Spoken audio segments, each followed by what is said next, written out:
Set up so that I'm going to get marginal means and cell means just for information's sake. And so I added that into my ANOVA. And then I put plots in. And I put the individual variables in, and then I put, plots to try to spot where interactions might occur.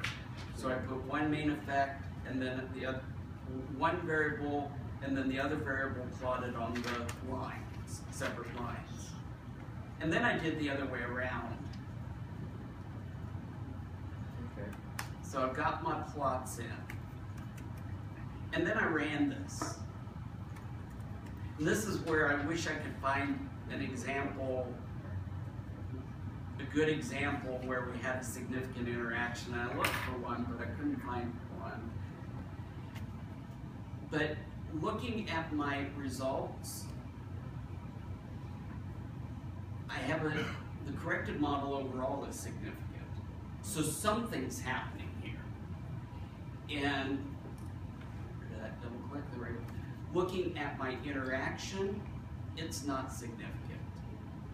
So once I see that the interaction is not significant, that's where I would stop in terms of the interaction. But then I look, since the interaction is not significant, I look at my two independent variables by themselves. And I find that hiring source is not significant, but training group is. So there's something happening with the training groups. One training group is doing better than the other training group in terms of total defects. So I can then look at what's happening with my means, and I look at training group and I see that classroom has a mean of 38 point something and online has a mean of 42.8 something. So online, the online mean is higher than the classroom mean.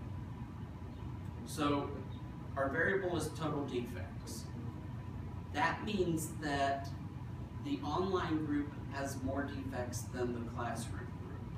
So the online group is not performing as well.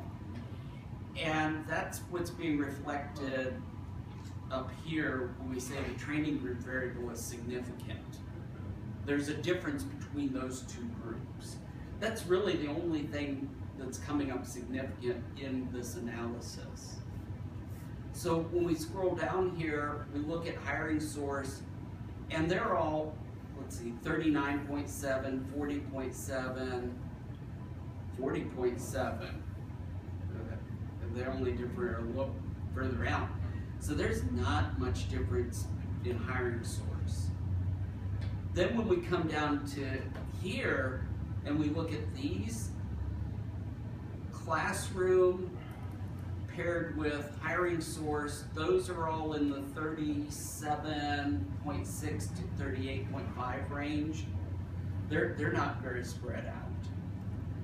Online compared to the different hiring sources, they're in the 41.8 range to the 43.5. That's probably not big differences here. And that's reflected in the fact that the interaction was not significant. Because when we look at comparing those variables across groups, there aren't big differences.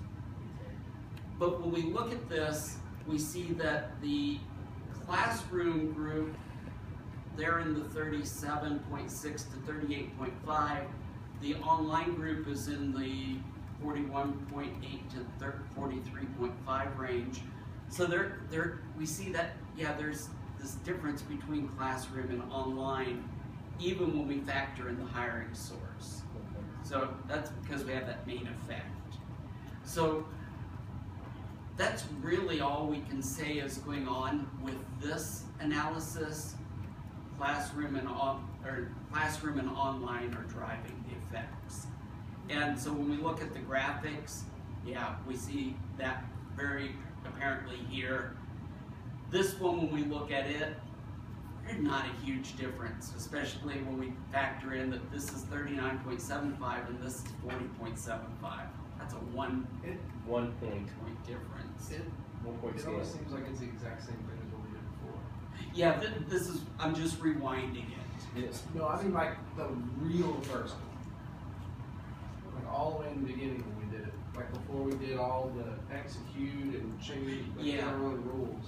Yep, and that's what we're doing here. I'm just going through it in a stream so that John's recording it, so he'll be able to put that somewhere. I'll post it. Post it on YouTube. So everyone has yep. it. So, okay, so we have no big differences except for that training group effect. And when we look at these graphs that are designed to try to highlight any interactions, sure, we see some crossing, but for the most part, these are not big differences between the lines. They're pretty close to parallel, as we saw in the interaction term in the ANOVA.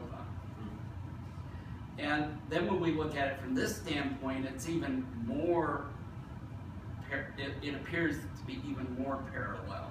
So not huge differences going on with the interaction term. So this is where we would normally stop. Because we didn't find a significant interaction, we can't test, we wouldn't test the interaction.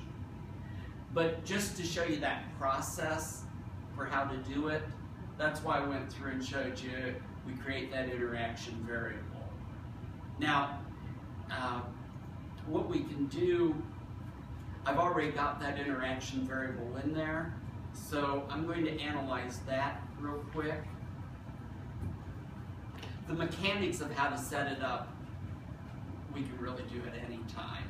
And like I said, I have a video on how to set that up. So when you're doing your dissertation, you need to do that, we can do it. So, but what we would do to test the interaction is we would create that interaction variable. We would run a one-way ANOVA, and I'm looking for total defects, there it is.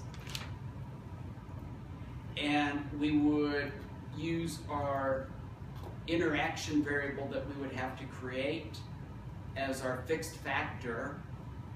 And we would really need to do some sort of post hoc test. And I just used Sheffy's method. So I put interaction in for the variable that I want to test.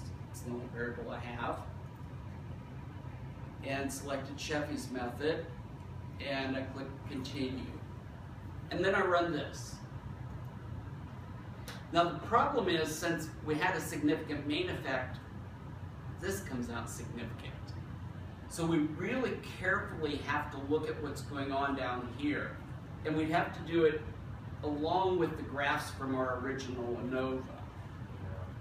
And the thing I was trying to get across earlier, and I don't think I did a good job of it, if we analyze the comparisons here, they're all based on the comparison between online and computer. And we already know there's a difference between online and computer because that's the difference that the first ANOVA showed us. So we're not really getting anything we don't know here. On the other hand, this is where, if in that first ANOVA, we had seen, in our graphs especially, some combination of training group and hiring source that resulted in our lines not being parallel. Unfortunately, that didn't happen. But if we had seen that, what we could do is go to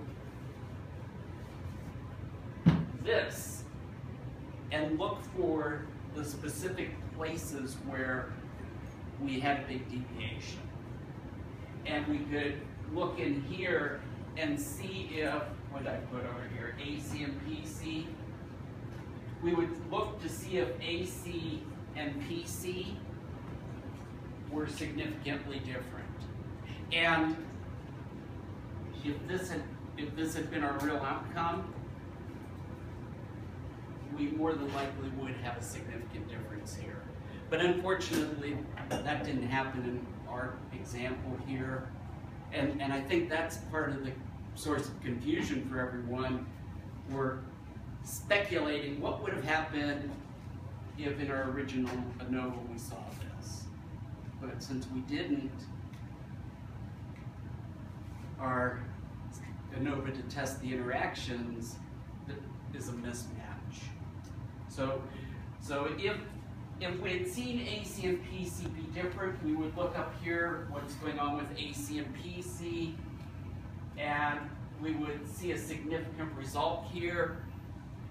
And then we would say, okay, we have an interaction between those two variables at that point, and we would write it up. I think the APA guide has how you write up interaction results, and so that would be what you would report. So would there be like no difference in the mean? There will be no statistical mean difference, or we say something about them being equal or not? What we would do, in our discussion, we would focus primarily on the interaction being significant. Oh. But you would still then talk about those main effects. So let's say hiring source was significant.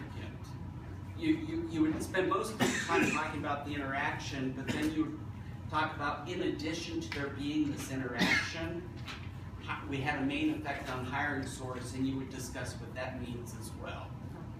But as soon as you see an interaction, that becomes the primary thing that you report. Then everything else follows after that. Does that help? I just wish I had an example where I had an interaction, a significant interaction, and I was looking online at different websites, downloading data sets, and they all talk about, in the abstract, if you have an interaction, here's what it looks like, but I couldn't find any data sets where that happened, so I could illustrate it.